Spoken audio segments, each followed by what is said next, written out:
আসন্ন বাংলাদেশ প্রিমিয়ার লিগে অংশগ্রহণের লক্ষ্যে নোয়াখালীর একটি প্রতিষ্ঠান ইতিমধ্যে আবেদন করেছে।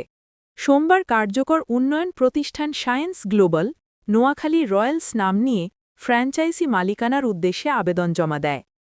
আবেদনটি জমা দেওয়া হয়েছে বাংলাদেশ ক্রিকেট বোর্ডের নির্ধারিত ফর্ম অনুযায়ী। গভর্নিং কাউন্সিলের সদস্য সচিব জানিয়েছেন, আগ্রহী প্রতিষ্ঠানগুলোর মধ্যে যেমন অর্থনৈতিক সক্ষমতা, প্রাতিষ্ঠানিক সুনাম, ওই অঞ্চলের ক্রিকেট উন্নয়নে ভূমিকা এসব বিবেচনায় নিয়ে সিদ্ধান্ত নেওয়া হবে।